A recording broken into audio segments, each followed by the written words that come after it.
እውነተኛ የንግግር ኮንፊደንስን በቀን ውስጥ 2 ደቂቃ ብቻ ልምምድ እያደረጋችሁ እንዴት እንደምታሳድጉት በዛሬው ቪዲዮ ላይ እናያለን። የዛሬውን ቪዲዮ እውነተኛ የንግግር ኮንፊደንሳችሁን አሳድጋችሁ ራሳችሁን መቀየር የምትፈልጉ ከሆነ እስከ መጨረሻው ማየት አለባችሁ። እጅግ በጣም ቀላል የሆነ ቴክኒክና አፕላይ ለማድረግ ስቴፕ ባይ ስቴፕ እንዴት ፕራክቲስ እንደምታደርጉት በግልጽ ቪዲዮ ላይ ስላስቀመጥኩላችሁ እጅግ በጣም ቀላል የሆነ ቴክኒክ ነው፣ ግን ደግሞ የንግግር ኮንፊደንሳችሁን አሁን ካለበት ትልቅ ደረጃ ማድረስ የሚችሉ ልማዶች ናቸው። ይህንን ቪዲዮ እስከ መጨረሻ ማየታችሁን እርግጠኛ ከሆናችሁ እኔ ደግሞ የንግግር ኮንፊደንሳችሁን በቀን 2 ደቂቃ ብቻ እየተለማመዳችሁ በ30 ቀን ውስጥ እንደምታሳድጉት ላረጋግጥላችሁ እፈልጋለሁ። መጀመሪያ ግን አንድ ጥያቄ ልጠይቃችሁ። ለምንድን ነው ይሄንን ቪዲዮ የምታዩት? የንግግር ኮንፊደንሳችሁን ለምን ማሳደግ አስፈለገ?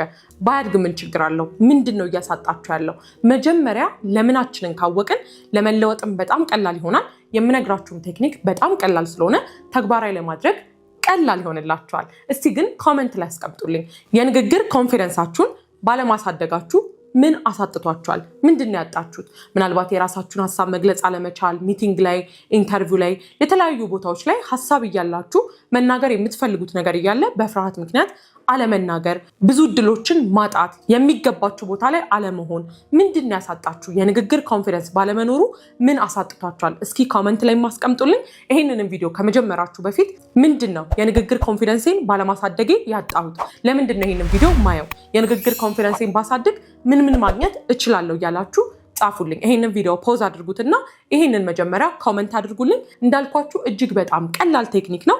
ቀጥታ ወደ ቴክኒኩ እንገባለን። ቴክኒካችን ቪዲዮ ሪከርድ ማድረግ ነው። ያውም በቀን ውስጥ 2 ደቂቃ ብቻ፣ በየቀኑ 2 ደቂቃ ቪዲዮችን ሪከርድ ማድረግ ነው። በጣም ቀላል ይመስላል፣ ግን ተማሪዎችና የተለያዩ ፕሮፌሽናል ሰዎች የሚጠቀሙበት ቴክኒክና ትልቅ ለውጥ የሚያመጡበት ነው። ይሄንን ቴክኒክ ለ30 ቀን እኔ በምነግራችሁ ስቴፕ ተከትላችሁ 2 ደቂቃ ቪዲዮች ሪከርድ የምታደርጉ ከሆነ ለውጥ እንደምታመጡ 100% እርግጠኛ ነኝ። ለውጥ ካለመጣችሁ እዚህ ቪዲዮ ላይ ተመልሳችሁ እኔም መውቀስ ትችላላችሁ። ያን ያህል በዚህ ቴክኒክ በጣም እርግጠኛ ነኝ። በቀን ውስጥ 2 ደቂቃ ብቻ ነው ቪዲዮ ሪከርድ የምታደርጉት። እንዴት ሪከርድ ማድረግ እንዳለባችሁ ደግሞ በጣም ቀላል 3 ስቴፖችን ቀጣይ ላይ እነግራችኋለሁ። ወደ ስቴፖቻችን እንሄዳለን። ይሄንን ልማድ ለመገንባት የመጀመሪያው ስቴፓችን ቪዲዮ ሪከርድ የምታደርጉበትን ቦታና ቀን መለየት ነው። ብዙ ጊዜ ብዙ ነገሮችን ለመለወጥ እናስብና የማንቀይርበት ምክንያት በቀኔ ውስጥ ቪዲዮ ሪከርድ አደርጋለሁ ብለን እንተውና መቼ የት የሚለውን ስለማንወስን ሪከርድ እንዳናደርግና ልምዱን እንዳንገነባ ያደርገናል። ስለዚህ ይሄንን ቪዲዮ ሪከርዲንግ ሴሽን እና የንግግር ኮንፊደንሳችሁን ማሳደግ የሚችለውን ልማድ መገንባት የምትፈልጉ ከሆነ የትና በስንት ሰዓት ሪከርድ እንደምታደርጉ አሁኑኑ ወስኑ።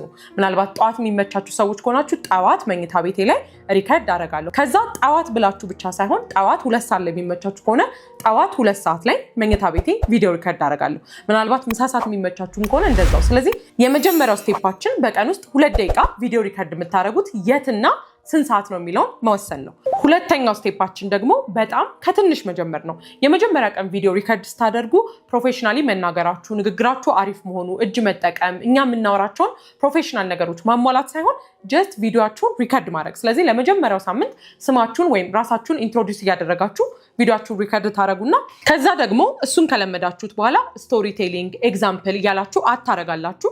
ሁለተኛው ሳምንት ላይ ያንን አድ ካረጋችሁ 3ኛው ሳምንትና 4ኛው ሳምንት ደግሞ እጅ መጠቀም፣ አይ ኮንታክት፣ እነዚህ ነገሮች በደንብ ፕራክቲስ ታደርጋላችሁ። አንድ ፕሮፌሽናል ተናጋሪ ምን ማሟላት አለበት? ቦዲ ላንጉጁ፣ ቮይሱ፣ ኮንተንት ፎርሜሽኑ፣ ስቶሪ ቴሊንግ፣ ኤግዛምፕል፣ ንግግራችንን ኢንትረስቲንግ ማድረግ የሚለውን ፖይንት ደግሞ ከዚህ በፊት የንግግር ኮንፊደንስ ብዬ የሰራውላችሁ ቪዲዮ ላይ ማግኘት ትችላላችሁ። እንዲሁም ደግሞ እኛ ጋር ትሬኒንግ ስንሰጣችሁ ስቴፕ ባይ ስቴፕ አንድ ተናጋሪ ምን ማሟላት አለበት፣ እንዴት ቪዲዮ ሪከርድ ማድረግ አለበት፣ እንዴት ነው ቦዲ ፖስቸሩ፣ ቶኑ የሚለውን ደግሞ ስለምናሳያችሁ ትሬኒንጋችንንም መመዝገብ ትችላላችሁ። ስለዚህ ስቴፓችንን ስንጀምር የመጀመሪያው ሳምንት ጀስት ሪከርድ ማድረግ ኢንትሮዲውስ እያደረጋችሁ ያን ያህል ፕሮፌሽናል መሆኑን፣ እጃችንን መጠቀማችሁ፣ ንግግራችሁ ኢንትረስቲንግ መሆኑን ምንም ትኩረት ሳታደርጉ ጀስት ቪዲዮ ሪከርድ ማድረግ ብቻ። እንዳልኳችሁ ቪዲዮ 2 ደቂቃ ብቻ ነው። ስለዚህ በየቀኑ 2 ደቂቃ የመጀመሪያው ሳምንት ከኢንትሮዳክሽን ትጀምራላችሁ። ከዛ 2ኛ ሳምንት ላይ ኢንትረስቲንግ ማድረግ፣ ከዛ 3ኛ ሳምንት ላይ የባለፈው ቪዲዮ ላይ ሰራውላችሁ ወይም እኛ ትሬኒንግ ላይ ከመጣችሁ እጅን መጠቀም፣ አይ ኮንታክት፣ ሰውነትን ቀና አድርጎ ማውራት፣ ፕሮፌሽናል ለመሆን የሚያግዙንና ኦዲየንስ እንዳይሰለች ስለ ክላሪቲ፣ ንግግራችንን አለማስረዘም፣ አለማሳነስ፣ ቱ ዘ ፖይንት የሆነ ነገር መናገር፣ አቬሬጅ የሆነ ኤክስፕላኔሽን፣ ኦዲየንስ ላይ ኢንትረስት መፍጠር የሚሉትን ኳሊቲዎች እንዴት እንደምታሟሉ እናያለን።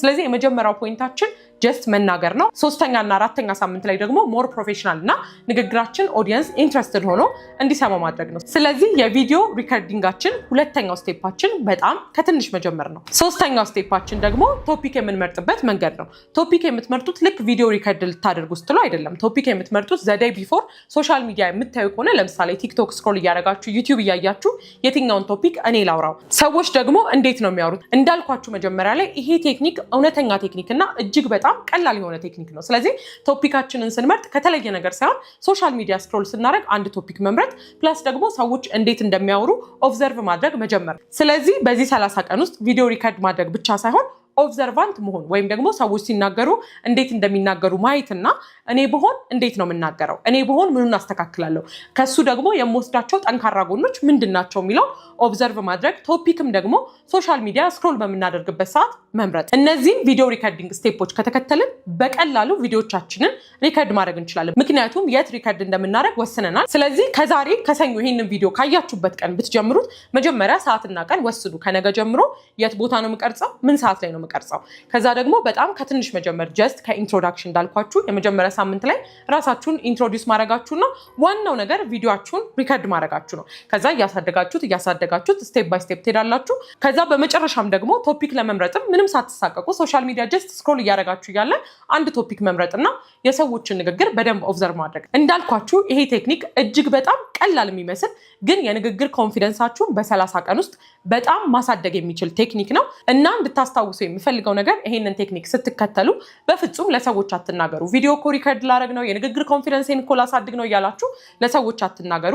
30ውን ቀን በሙሉ 2 ደቂቃ ቪዲዮአችሁን ሪከርድ ስታደርጉ ብቻችሁን ማድረጋችሁን እርግጠኛ ሁኑ። ከዛ ይሄንን ለ30 ቀን ሪከርድ ካደረጋችሁ በኋላ ደግሞ ፕራክቲስ ማድረግ የምትጀምሩት ከአዲስ ቦታ ነው። ከለመዳችሁት ከስራ ቦታ ወይም ደግሞ ቤተሰብ ጋር ሳይሆን አዲስ ቦታ መለማመድ ትጀምራላችሁ። ለምሳሌ ቪዲዮ ሪከርድ ስታደርጉ ፕሮፌሽናሊቲያችሁን እያሳደጋችሁ ድምጻችሁ በጣም ቀስ የሚል ከሆነና በኢነርጂ ማውራት ከዚህ ቪዲዮ በኋላ ፕራክቲስ እያደረጋችሁ ከተለማመዳችሁ ቤተሰብ ጋር ሄዳችሁ ድንገት ባህሪያችሁን ስትቀይሩ የሆነ ነገር ይሏችሁና ኮንፊደንሳችሁን ብሬክ ያደርጋል። ስለዚህ ከአዲስ ቦታ ተለማመዱ። ለምሳሌ አዲስ ኮፊ ሾፕ ከሄዳችሁ ወይ ኢቨንት ላይ ወይ የሆነ ቦታ ላይ አዲሱን ባህሪያችሁና በቪዲዮ ሪከርዲንግ ያገኛችሁትን ፕሮፌሽናሊቲ ፕራክቲስ ማድረግ ጀምሩ። ከዛ አዲስ ቦታ ላይ በደንብ ስትለማመዱት አቬሬጅ መሆንን ትለምዳላችሁ። ለምሳሌ ብዙም ጮክ ብላችሁ የማታወሩ ሰዎች ከሆናችሁ አዲስ ቦታ ላይ ጮክ ብሎ ማውራትን ስትለማመዱ አቬሬጅ የሆነ ብዙም ያልተጋነነ ብዙም ያላነሰ አዲስ ቦታ ላይ ትለማመዱና ከዛ ቀስ ብላችሁ የምታውቁት ቦታ ላይ ደግሞ ስራ ስብሰባ ሊሆን ይችላል፣ ሶሻል ሚዲያ ላይ መስራት ሊሆን ይችላል፣ ወይ ቤተሰብ ጋር የተለያዩ ቦታዎች ላይ ፕራክቲስ ስታደርጉት እጅግ በጣም ቀላል ስለሚሆን የንግግር ኮንፊደንሳችሁን በእርግጠኝነት ማሳደግ ትችላላችሁ። ይሄንን ቪዲዮ በትክክል ካያችሁትና ያልኳችሁን ነገር ስቴፕ ባይ ስቴፕ ከተከተላችሁ በእርግጠኝነት የንግግር ኮንፊደንሳችሁን በ30 ቀን ውስጥ ታሳድጋላችሁ። እዚህ ድረስ ስላደመጣችሁኝ አመሰግናለሁ። ይሄ ዩቲዩብ ቻናል ይጠቅመኛል ብላችሁ ካሰባችሁ ሰብስክራይብ ማድረጋችሁን እንዳትረሱ። ሰብስክራይብ ስለምታደርጉኝ እጅግ በጣም አመሰግናለሁ። ቀጣይ ሰኞ እስከምንገናኝ ድረስ ቸር ሰንብቱልኝ።